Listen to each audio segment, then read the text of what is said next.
Persebaya Surabaya sedang berada di titik nadir. 3 target grade timnas Indonesia yang diharapkan menjadi andalan, justru rungkat dan diabaikan oleh Persib, bahkan dibajak oleh Borneo. Ditambah lagi, kutukan berat kegagalan mendatangkan striker asing masih menghantui tim ini. Bonek pun desak manajemen untuk segera mendatangkan striker baru sebelum launching tim, tapi apakah mereka bisa memenuhi target? Dan untuk menambah kesulitan, Persebaya harus menjalani tur Australia tanpa kekuatan penuh karena 4 pemainnya absen. Apakah Persebaya bisa bangkit dari keterpurukan ini? Itulah 4 topik pilihan terbaru Bajul Ijo TV untuk berita update Persebaya Surabaya. Simak berita ini hingga selesai, namun sebelum lanjut alangkah baiknya klik tombol subscribe dan nyalakan loncengnya.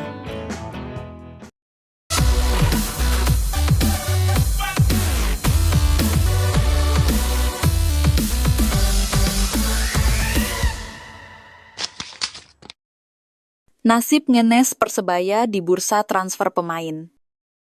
Langkah transfer Persebaya Surabaya bidik 3 pemain grade timnas Indonesia dipastikan rungkat, di mana Persib Bandung dipastikan mengacuhkan transfer Persebaya Surabaya, dan 1 nama lainnya dipastikan kena bajak Borneo FC.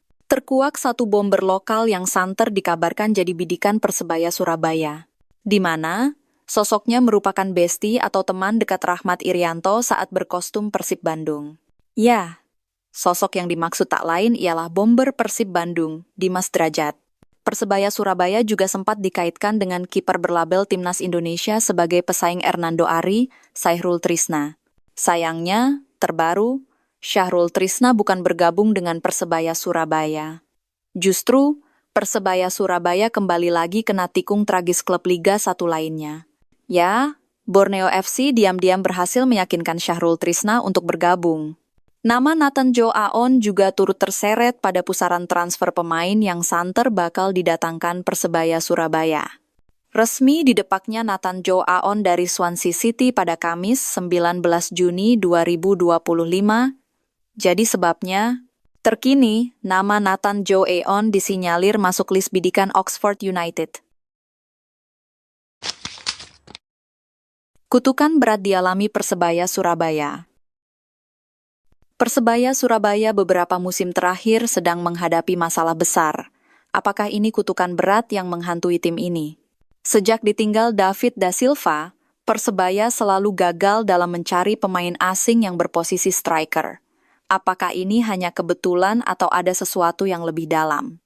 Persebaya dikenal sebagai penghasil pemain berbakat di kancah Liga Indonesia. Namun, mengapa mereka tidak pernah mendapatkan striker yang bagus di beberapa musim ini? Apakah ada kutukan yang menghantui tim ini? Banyak pertanyaan yang muncul tentang kegagalan Persebaya dalam mendatangkan striker asing. Apakah ini karena strategi manajemen yang salah atau ada faktor lain yang mempengaruhi? Kita tunggu saja bagaimana Persebaya akan mengatasi masalah ini. Beberapa musim ini, Persebaya Surabaya bisa dikatakan gagal dalam mendatangkan striker asing. Semoga kutukan ini bisa terpecahkan secepatnya. Bonek desak manajemen segera cari striker. Persebaya Surabaya tengah berpacu dengan waktu dalam upaya mencari striker asing pengganti Flavio Silva. Supporter setia Bonek pun mulai resah dan mendesak agar pemain baru sudah bergabung sebelum launching tim pada 19 Juli 2025. Kehilangan Flavio Silva yang hijrah ke Kaizer Chiefs membuat lini depan Persebaya Surabaya kosong dari sosok target man. Hingga awal Juli, manajemen belum juga mengumumkan siapa pengganti pemain asal Portugal tersebut. Pelatih Eduardo Perez Moran tentu sedang mencari posisi striker bursa transfer musim ini. Ia butuh pemain depan yang bisa menjadi tumpuan serangan dan mencetak gol secara konsisten. Eduardo Perez disebut mencari striker dengan postur tinggi, kuat dalam duel udara, dan bisa memainkan peran pemantul bola. Selain itu, kemampuan menahan bola serta visi bermain juga menjadi faktor penting dalam seleksi. 4 pemain absen saat Persebaya tur pramusim. Persebaya Surabaya memulai tur pramusim ke Australia dengan kekuatan tidak penuh. Sebanyak 20 pemain diboyong untuk menjalani training camp sebagai persiapan menghadapi Liga 1 musim 2025-2026 yang dijadwalkan bergulir Agustus mendatang. Namun, 4 pemain harus absen dalam tur ini karena berbagai alasan. 2 pemain rekrutan baru, Rahmat Irianto dan Koko Ari, tidak turut serta lantaran masih dalam pemulihan cedera. Meski tidak ikut ke Australia, keduanya tetap menjalani latihan secara terpisah di Surabaya untuk menjaga kondisi fisik mereka. Pelatih kepala Persebaya, Eduardo Perez, menyebut Rahmat dan Koko sebagai bagian penting dalam rencana tim musim ini. Kami memantau kondisi fisik Rahmat Irianto dan Koko Ari setiap hari. Kami senang karena keduanya adalah pemain yang penting bagi tim. Setiap hari kami berusaha memberikan semangat dan dukungan, karena saat kompetisi bergulir nanti akan lebih sulit. Yang terpenting saat ini adalah proses pemulihan mereka berjalan dengan baik, ujar Eduardo.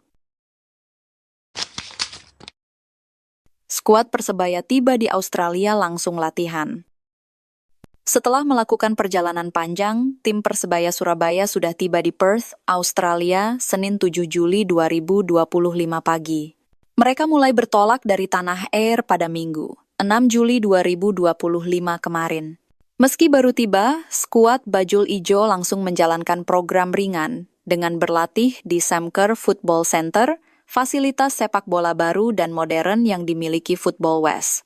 Ini merupakan bagian persiapan menghadapi Football West All-Star di Sam Kerr Football Center, Queen's Park, Perth, Rabu 9 Juli 2025 mendatang. Tim saat ini sedang melakukan aktivasi ringan. Sore ini akan melakukan sesi latihan perdana di Sam Kerr Football Center, kata media officer Persebaya, Jonathan Yovino. Uji coba tersebut merupakan bagian tur pramusim internasional Persebaya di Australia. Persebaya versus PSIM jadi laga pembuka Liga 1. Pertandingan Persebaya Surabaya versus PSIM Yogyakarta akan jadi laga pembuka Liga 1 2025-2026. Hal tersebut diungkapkan Direktur Utama PT Liga Indonesia Baru, Ferry Paulus di sela rapat umum pemegang saham PT LIB di Jakarta, Senin 7 Juli 2025. Duel Persebaya vs PSIM ini akan berlangsung di Surabaya, Stadion Gelora Bung Tomo. Kick-off Liga 1 musim depan rencananya berlangsung pada 8 Agustus nanti. Ferry Paulus kemudian memberikan alasan mengenai Persebaya versus PSIM jadi pertandingan pembuka musim depan. Bukan laga Persib Bandung yang notabene-nya juara Liga 1. Karena kami tidak punya keharusan atau tradisi menghadirkan juara Liga 1 dengan juara Liga 2, ujar Ferry. Kami merasa kami bisa memilih siapa saja, yang penting organisasinya harus memadai, ucap Ferry menambahkan. Kita doakan saja di pertandingan pembuka nanti, persiapan Persebaya sudah 100% matang dan mampu meraih poin penuh di Stadion Gelora Bung Tomo, Surabaya. Persebaya Surabaya yakin juara bersama pelatih baru. Pelatih kepala Eduardo Perez Moran yakin dapat membawa tim ini juara, tapi apa rahasia di balik kesuksesannya?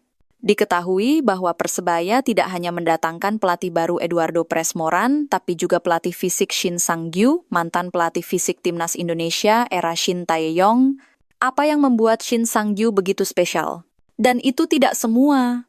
Persebaya juga mendatangkan pelatih kiper baru, Felipe Americo, yang memiliki pengalaman di berbagai klub Liga Indonesia. Apa yang membuat Eduardo Perez begitu yakin dengan skuad musim ini? Eduardo Perez Moran sendiri mengaku senang dengan skuad musim ini dan percaya bahwa asisten pelatih yang baru didatangkan dapat membantu tim mencapai kesuksesan. Tapi apa yang membuat dia begitu percaya diri? Kita tunggu saja bagaimana perjalanan Persebaya musim ini. Apakah mereka dapat mewujudkan impian juara dengan skuad yang kuat dan pelatih yang berpengalaman? Gimana dulur bonek? Kalian semua juga yakin atau tidak dengan optimisme besar Eduardo Perez bisa bawa Persebaya Surabaya juara musim ini? Tulis pendapatmu di kolom komentar.